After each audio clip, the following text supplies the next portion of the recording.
Et bonjour à tous, on se retrouve aujourd'hui pour une nouvelle vidéo, encore une fois, sur une machine Hack the Box, mais cette fois-ci, j'ai pris mon petit abonnement VIP, et on peut voir qu'on va se faire sur on va faire une machine ensemble qui s'appelle Netmon, qui est une machine retirée, donc qui n'est plus active sur Hack the Box, qui ne rapporte plus de points.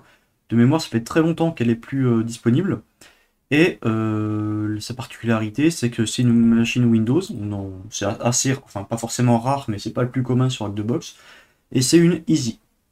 Et du coup, on va directement commencer dessus. Comme à chaque fois, on récupère son adresse IP. On va l'ajouter à etc host. Je ne l'avais pas déjà fait. Donc c'est netmon.htb. Et normalement, on peut lancer dessus. Je vérifie que l'enregistrement est bien lancé. On est bon. Hop, donc on fait ça. Le ping, du coup, netmon.htb. Et on voit que la machine répond. Donc, on est bon. On va lancer du coup un nmap avec les options habituelles. Donc, le nom de la machine, netmon.htb. Envoyer minimum 5000 paquets par seconde. On scanne tous les ports. On veut la version des ports. Et pour chaque port détecté, on veut qu'il lance un script dessus.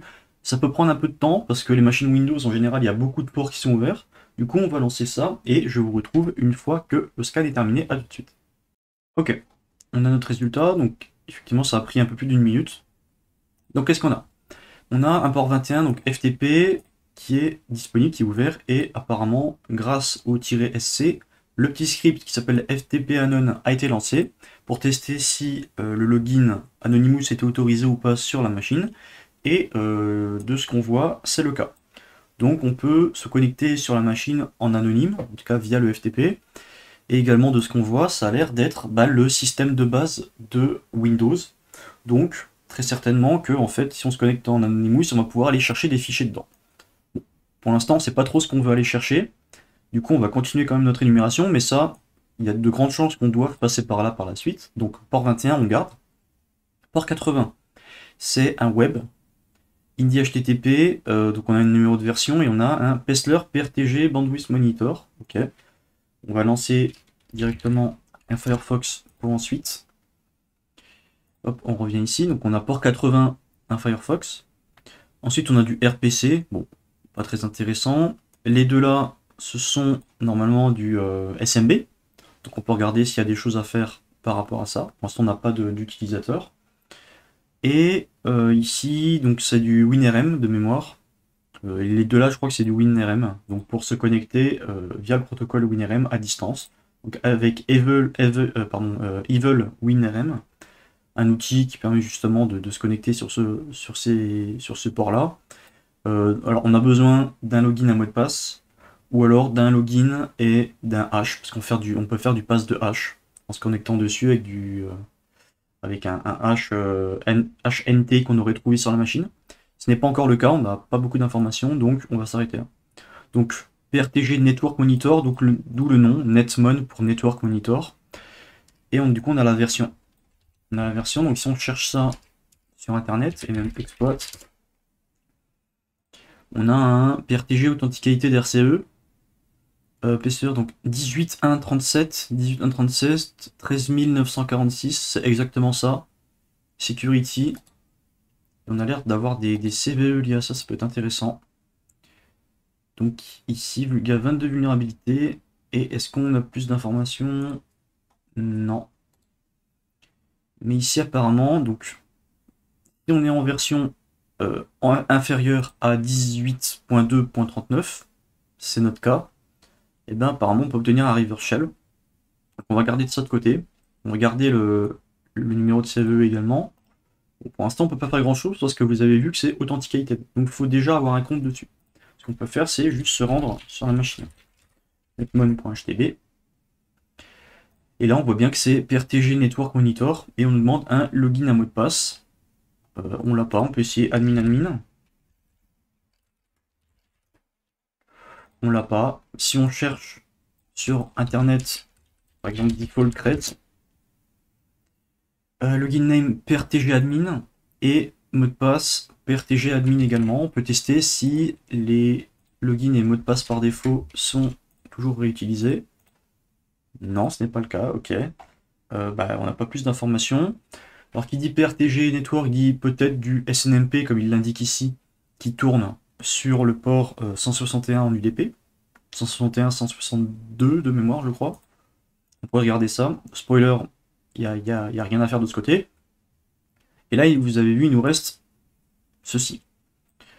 Il nous reste ceci. On pourrait avec WinRM, mais on n'a pas de credentials. On peut essayer avec NXC. NXC qui est NetExec, du coup, qui est le remplaçant de CrackMapExec, qui permet justement d'interagir avec les protocoles SMB, avec du LDAP, avec pas mal de choses sur les machines Windows, pour voir est-ce que, je sais pas, on peut lister des shares, est-ce qu'on peut faire des choses comme ça.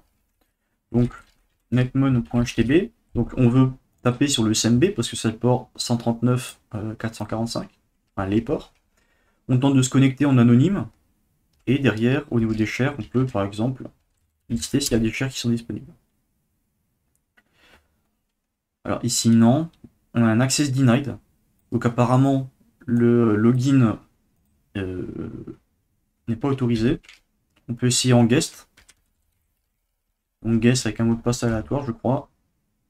On a logon failure. Alors, access denied. Donc la connexion était valide. Sauf qu'on n'avait pas les droits de lister les shares dessus, avec le tiré-shares. Alors, je sais plus également, est-ce qu'on peut ne rien mettre? Account disabled. Donc en fait, le guest est disabled. Et là, ce que j'ai testé avec un mot de passe, c'est un truc aléatoire, avec un mot de passe aléatoire. Mais là, ça me mettait status logon failure, voilà, ça veut pas. Ok, donc, bon, là, il n'y a plus grand chose à faire. Celui-là, pour l'instant, on peut pas non plus. On va se rediriger vers le port 21, qui a l'air d'être le plus cohérent.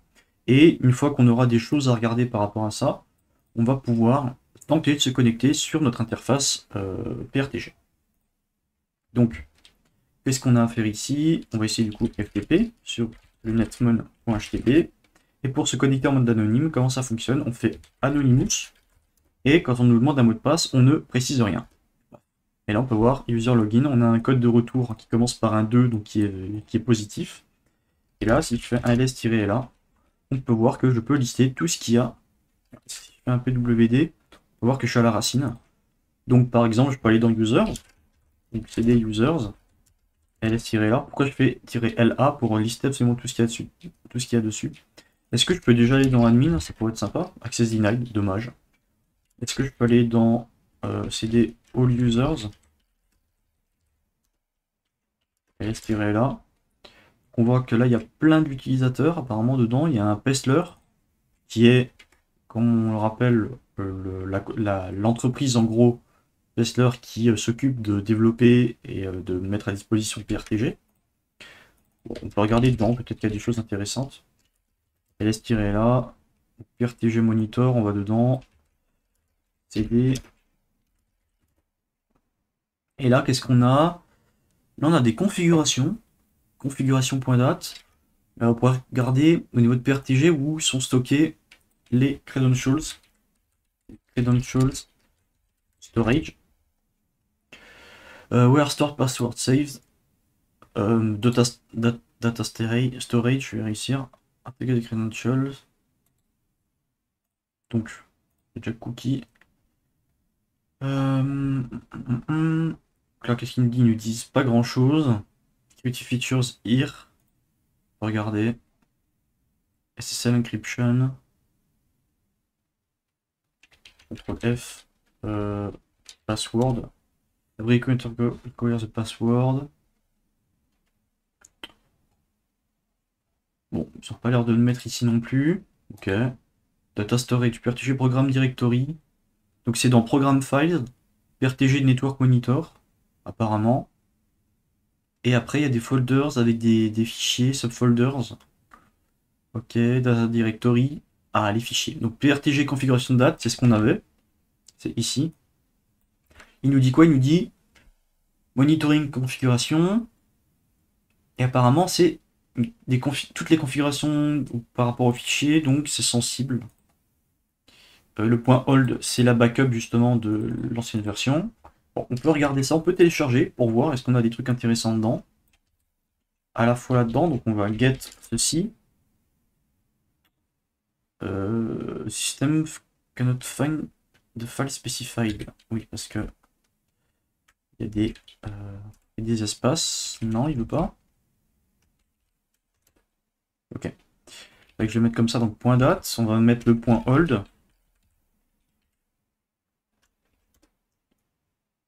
On va mettre le point hold, point back, on va tous les prendre. Ok. Là, il y a System Information Database. Les bases de données en général, les To-Do Database, toutes ces bases de données, on va essayer d'aller voir dedans parce que ça peut être vachement intéressant. Alors, chaque fois, elle est tirée là. Ok, CD peut-être système. Device system, bon. Ok. Est-ce qu'on a des trucs device là-dedans qui pourraient nous intéresser? Folder. Backup version of the PRTG configuration date, mais ça on l'avait déjà. Log database, peut-être que dans les logs, on peut voir des informations qui pourraient nous intéresser. Les tickets, les to-do, les deprecated. Voilà. Sensitive files. Donc là, c'est comment il les gère. Mais non, c'est pas très intéressant. Les logs. Ok, bon, il n'y a pas grand-chose. On va essayer de se focus sur ces trois-là. Donc je quitte. Et normalement, ici, je suis censé retrouver mes trois. Donc, si je vais dans Nano, RTG configuration.dat, par exemple, le premier, qu'est-ce qu'on a? C'est du XML. Le truc fait 30 000 lignes, du coup, bonne chance. Mais si on regarde un petit peu, on a des rapports, data, latency. Là, on a Cloud Credentials, DB Password. Ok, donc on a des trucs qui peuvent être intéressants. Manual. On va ici, Proxy Password, donc là 80. Là on commence à avoir des choses. SNMP, ça peut être cool. C'est du bass. Ça a l'air d'être du bass 64 ou bass 32 qui a été encodé en quelque chose. Traffic port, on n'a rien. Et normalement, si on se balade un petit peu à un endroit donné, peut-être on pourra avoir des mots de passe ou quelque chose lié justement à ce qu'on avait au début, donc la configuration pour pouvoir se connecter dessus. On se rappelle que l'utilisateur par défaut, c'était PRTG admin. Alors, je sais plus où est-ce qu'on avait default creds. Bon, c'était PRTG admin. Donc peut-être qu'on va essayer de retrouver ceci. Donc si je fais 4 PRTG.date et que dedans je grep PRTG admin, que j'en ai un. Donc je vais faire after, je veux que tu m'affiches deux lignes avant ce résultat-là, et before, donc avant, enfin après et avant, tu m'affiches également deux lignes. Ok, donc on va en faire plus, on va mettre 5 lignes et 5 lignes.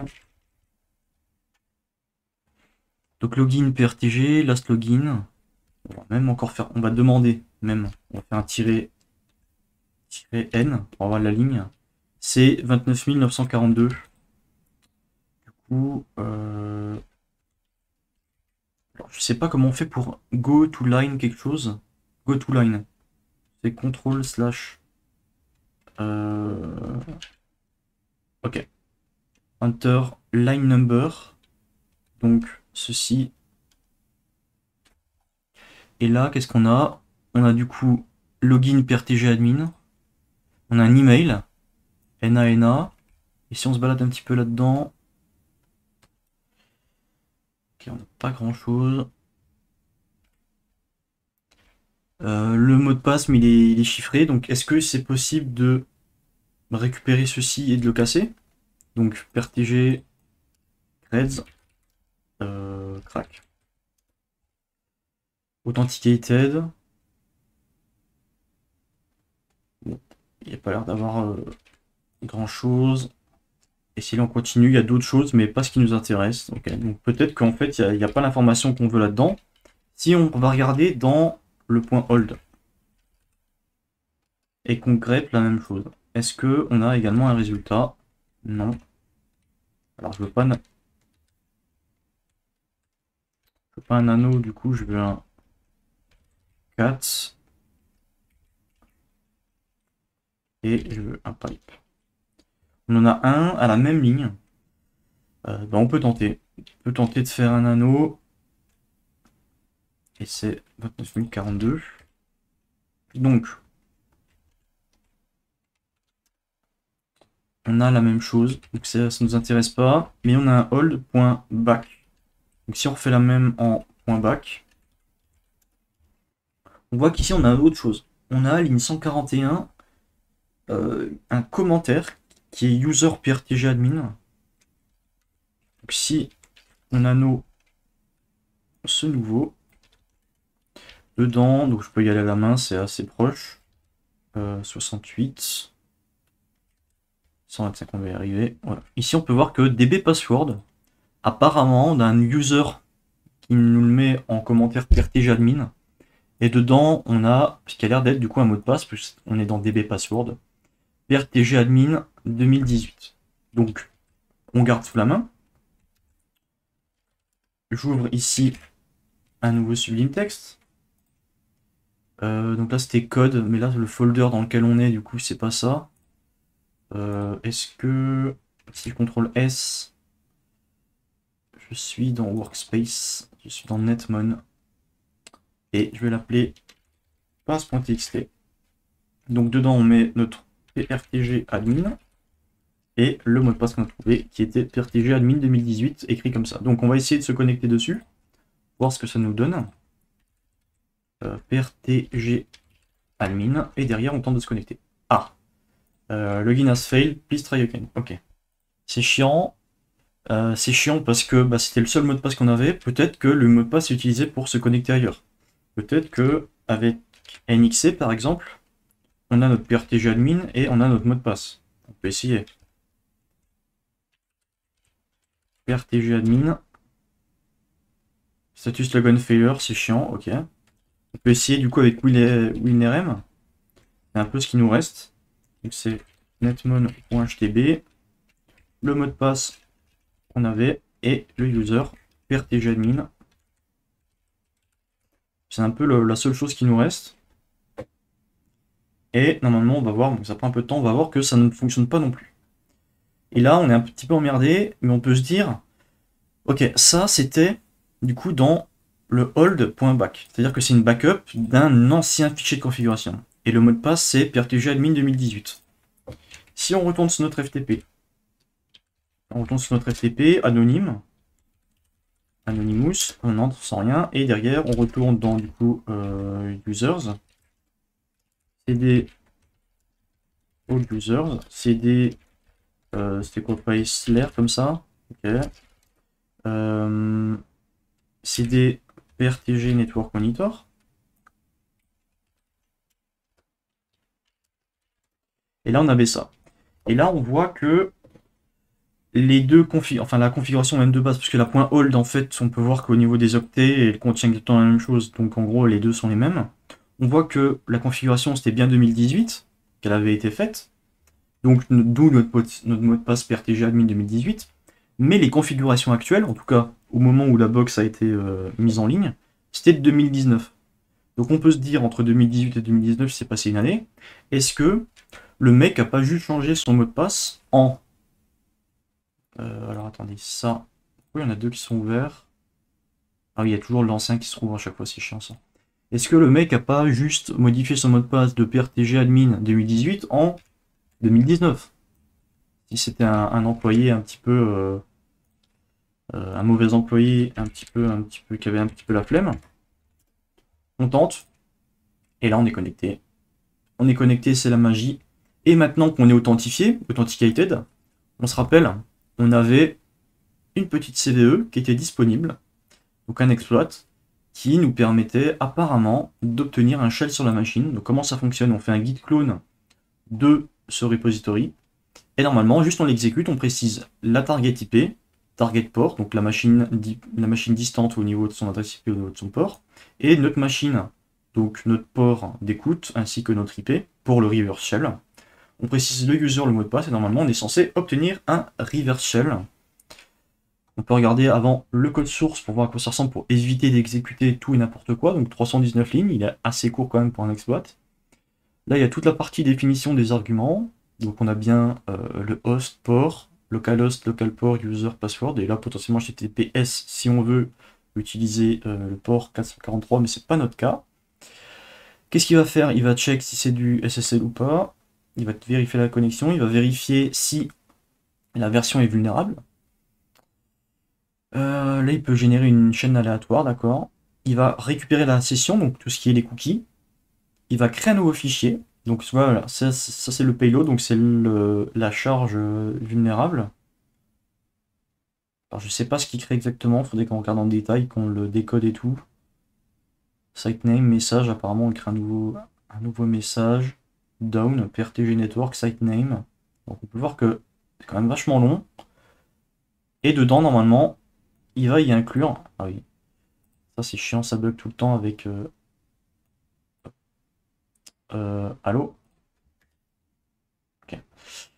Donc là on avait ça, create file. Il va faire un post sur edit settings, donc il va modifier les settings. Il va uploader le fichier.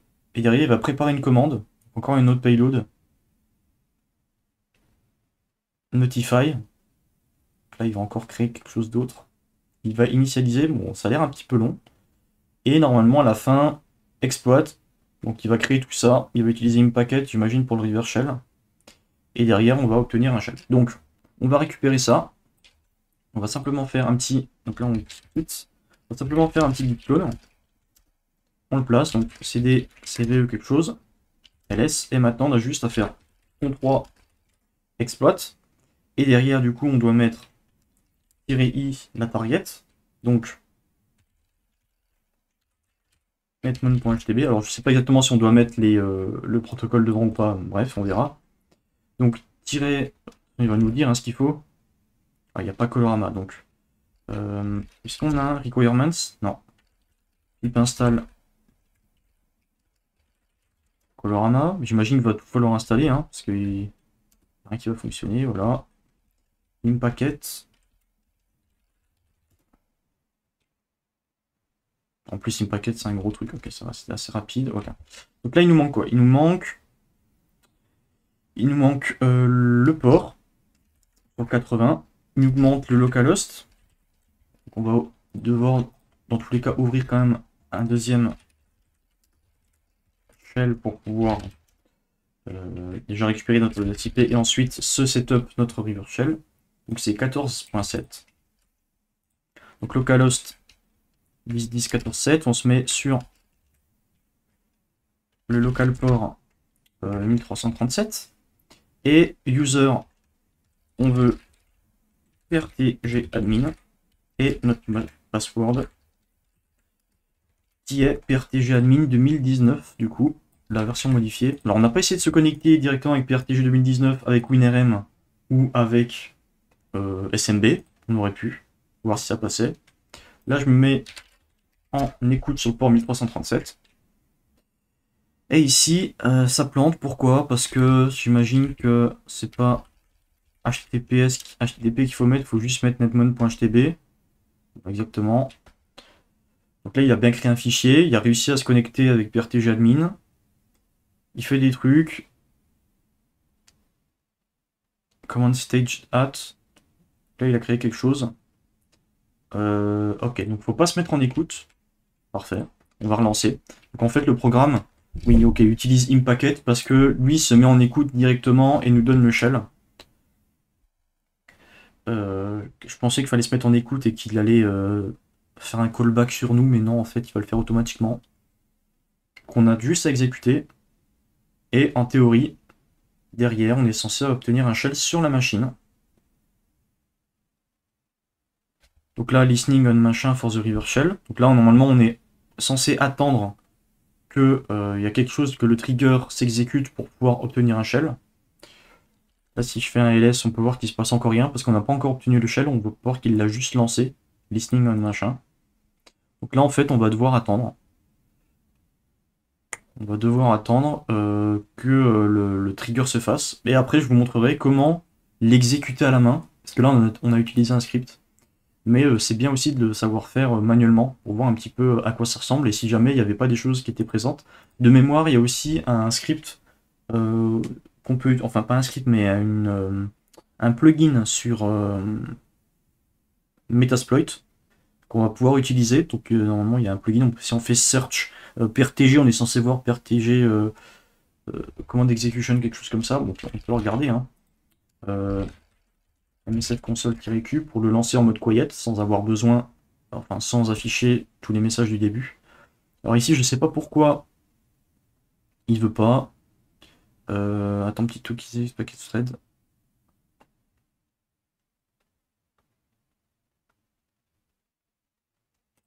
Donc là, si on cherche par exemple PRTG, on a bien sur du Windows le PRTG. Alors on en a deux. On a la CE 2023, mais nous c'est pas la 2023, c'est la 2018, je crois, de mémoire. C'est ça. Donc ça a l'air d'être celle-là. Donc si on fait use 3, donc ça on va quitter. Apparemment celui-ci ne fonctionne pas, alors c'est peut-être moi qui ai merdé quelque part. Si on regarde les options qu'il faut, le username, le mot de passe, le rhost, donc comme à chaque fois, set rhost, donc c'est netmon.htb. Airport, on est bon. Set prtg username, non, password à, c'est celui-ci. Et on va set lhost à 10.10.14.7. Ok. Sur le port, on va laisser 4444. Si on regarde les options de nouveau, on va voir que tout a bien été rempli, en tout cas ce qui était nécessaire. On est ok. On peut lancer un run. Waiting for execution. Donc là, il attend à peu près 30 secondes max. Il a envoyé ça. Et apparemment, on a un metteur-prêteur directement. On a récupéré les informations de la machine. Et là, on peut tenter d'obtenir un shell. Donc si je fais wami/all, on peut voir que je suis authority system. Donc en fait, j'ai les droits entiers sur la machine. Si je vais dans users, alors c'est oui, utiliser Windows, forcément il ne connaît pas. C'était administrator. Dire, voilà, j'y ai accès. Et jamais dans où est-ce que c'est dire. Hop, j'ai le root.txt. Donc là, en gros, j'ai terminé la machine, j'ai réussi à exécuter. Alors, j'ai pas réussi via le script, on va pouvoir tenter de relancer au cas où. Je vais relancer sur un autre port, le 1338 par exemple. Voir si ça passe mieux. Sinon, si ça passe pas, tant pis. Je vous montrerai manuellement comment faire. Donc, en tant que ça s'exécute, command state successfully, listening. Normalement, on est censé. Voilà, incoming connection. Donc là, on a reçu un truc. Et derrière, je fais entrer. Non, pas. Ok. Entre un UAMI. Ok. Disconnecting, il faut attendre. L'exploitation n'était pas terminée. En tout cas, on est déjà allé plus loin. Disconnecting share, remaining connection, s'il n'y a plus rien. Okay, donc ça pas l'exploit n'a pas l'air très fiable en tout cas par ici. Et il nous parle de SMB, donc je sais pas exactement comment ça fonctionne, mais c'est pas le plus intéressant. Bon, ok, on va annuler, tant pis, c'est pas grave, je vous montre manuellement. Donc manuellement, comment ça se passe? En fait, si on regarde un petit peu au niveau de la CVE, ça se passe autour, donc l'exploitation, la vulnérabilité vient du fait que normalement, on peut exploiter du coup des commandes, donc on peut injecter des commandes du système parce que il y a des paramètres par rapport à tout ce qui est l'alerting, donc créer des alertes, qui est vulnérable. Ce qui veut dire que ici, alors je sais plus exactement, je crois que c'est dans mon compte, je sais plus comment on y va, My Account. Dans My Account, on peut créer des notifications, voilà. Et c'est au niveau de ces notifications que c'est vulnérable. On peut voir qu'il y a plein de choses qui avaient été créées. Donc ça doit être le script d'exécution qui a créé des trucs comme ça. On peut en créer une nouvelle. Donc on va faire un plus, add new notification. Je l'appelle, par exemple, reverse shell. Ok. Et nous, ce qu'on veut, c'est que, donc,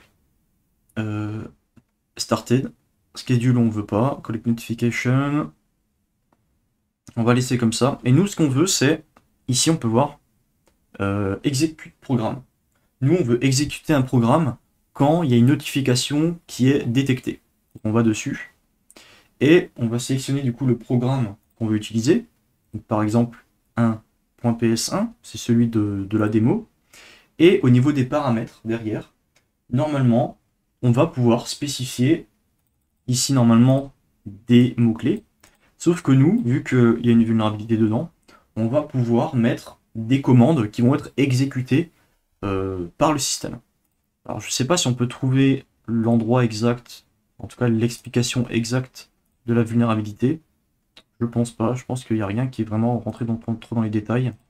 Si on cherche CVE, si on rajoute derrière POC, j'imagine que sur GitHub, voilà, on retrouve les mêmes.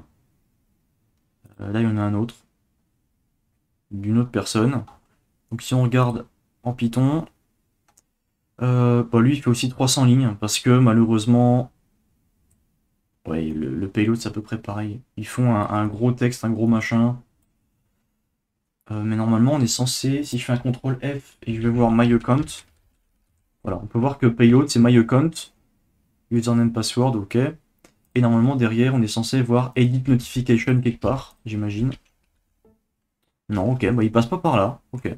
Bon, en tout cas c'est possible de le faire de cette manière. Donc au niveau des paramètres, on va mettre par exemple echo test. Et derrière point virgule pour dire tu fais cette commande et ensuite tu m'exécutes une autre commande. Et derrière, qu'est-ce qu'on veut faire? On veut tenter par exemple de faire un ping sur ma machine. Donc, par exemple, ping-c4 pour n'envoyer que 4 pings vers ma machine, donc 10, 10, 14, 7. Pourquoi je fais ça? En général, j'aime bien faire ce genre de choses pour... alors, je crois que sous Windows, c'est pas "-c", c'est "-n". Envoyer 4 pings de mémoire. Pourquoi j'aime bien faire ça? Parce que avant de tenter d'avoir un reverse shell ou quoi que ce soit, il faut d'abord voir s'il n'y a pas un proxy ou une règle de firewall, quelque chose qui bloque le client pour se connecter vers l'extérieur, donc vers nous. Donc on va essayer comme ça. On fait save. Donc là, on a notre nouvelle notification. On a reverse shell. Et si on va dessus, alors je sais plus si on doit aller dessus ou pas. Exactement, où est-ce que ça se passe? Alors déjà, il faut mettre un TCP dump, évidemment, sur le tune 0. Et derrière, non, ça n'a pas l'air d'être ici, donc il faut revenir juste avant, voilà. Show filters, donc là c'est pour modifier, je crois. Non, ok, c'est là, donc faut cliquer dessus pour l'ajouter, enfin pour afficher les filtres. Et derrière, send test notification, donc on va tenter d'exécuter ça. Ok. Et normalement, vous voyez là, hop, c'est exécuté. Ça veut dire que notre ping de 4, 1, 2, 3, 4 a bien été effectué.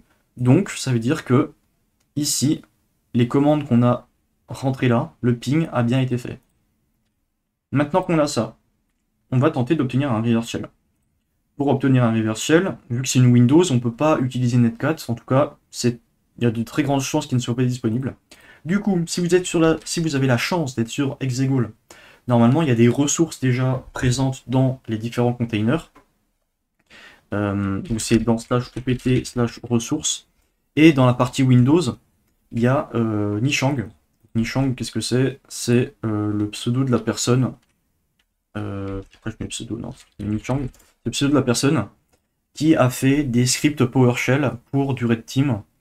Alors non, c'est pas le pseudo de la personne, n'importe quoi, c'est Nikhil, voilà, Nikhil Mittal, qui fait notamment des cours et des bootcamps sur tout ce qui est CRTP, ce genre de choses. Qui a créé par exemple un repo qui s'appelle Nishang, donc c'est pas son pseudo, c'est juste le nom du repo, qui sont en fait des scripts PowerShell principalement pour de la sécurité offensive, du pentest et autres. Et ici on a les shells, et celui qui va nous intéresser c'est invoke PowerShell reverse, normalement TCP, voilà, invoke PowerShell TCP one-line. Donc c'est un one-liner qui va nous ouvrir un reverse shell sur le port ainsi que l'adresse IP qu'on spécifie dedans. Donc nous c'est déjà présent sur notre machine, donc on va même pouvoir faire un nano shell, mais nous on veut le invoke PowerShell TCP ou TCP one-line. Il est où? Il est ici. On va pouvoir le modifier. Alors moi j'avais déjà fait les modifications avant, mais on va décommenter la ligne. Il nous dit ici, décommenter la ligne et changer l'adresse IP qui est hardcodée, donc celle-ci, ainsi que le numéro de port par rapport à ce dont on a besoin. Donc là, moi j'ai remplacé par mon adresse IP, par mon port, et ça on le garde. Donc, je vais même pouvoir le copier à mon emplacement actuel, enfin, juste au-dessus. Hop, dans Netmon. Là j'ai bien mon invoke PowerShell one-line.ps1. On peut regarder si ça fonctionne. Alors là je suis sous Linux, mais normalement avec PowerShell, comme ça, on peut l'exécuter quand même. Donc je me mets en RLWrap. Alors je me fais un reverse shell sur ma propre machine, mais c'est pour montrer que ça fonctionne bien. J'exécute, et là, j'ai bien la connexion qui est ouverte. Et normalement, si je fais un ID, on peut voir que ça exécute bien les commandes dessus. Donc le reverse shell fonctionne. Donc comment on va faire? Maintenant, on va utiliser une commande qui va nous permettre justement, vu que la machine cliente, en tout cas la target, peut se connecter à nous, on va mettre un serveur HTTP, Python 3-m HTTP serveur par exemple sur le 80, à l'emplacement où se situe notre script là, et on va modifier dedans, ici la commande qu'on va envoyer, on ne veut plus faire de ping parce que ça ne nous intéresse pas, on va dire, cette fois-ci, tu vas te connecter à mon serveur, tu vas télécharger mon script PowerShell et tu vas l'exécuter et normalement c'est censé m'ouvrir derrière le reverse shell sur ma machine. Donc comment on fait ça? Ça se fait avec PowerShell. Alors il y a des commandes qui existent si on cherche, alors pas ici, si on cherche IEX PowerShell download string, on est censé trouver normalement exec bypass, alors on a download string, là on a plein de commandes qui existent. Donc voilà, c'est ça. Download string, c'est celle-ci. Donc comment ça fonctionne? Alors il y a deux choses différentes. Il y a download file et download string, je crois. Download string, c'est que quand on a des fichiers qui ne sont pas binaires, qui contiennent du texte. Et download file, ça doit être quand on est obligé d'avoir quelque chose de binaire. En tout cas, on crée un objet Internet Explorer, en gros. Et on lui dit, va télécharger ceci. Et normalement, derrière, on précise le port et toutes ces choses-là. Donc, nous, qu'est-ce qu'on va faire? On peut essayer à la main. On peut essayer à la main avec un troisième shell pour voir en local est-ce que ça fonctionne. Donc, execute start db. Je vais dans netmon. Là, je mets mon Python. Donc, je me mets en écoute. Hop. Là, je fais quoi? Je fais mon PowerShell de la commande que j'avais faite. Donc http 10.10.14.7.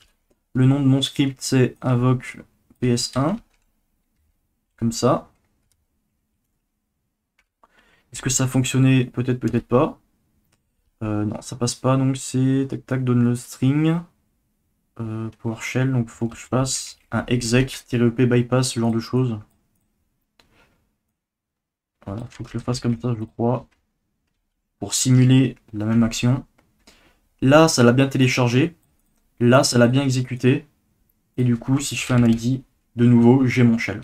Donc ça fonctionne bien en local. Donc il n'y a pas de raison que ça ne fonctionne pas à distance, vu qu'on a vu que du coup, on avait un accès. Donc, je vais modifier ici la commande.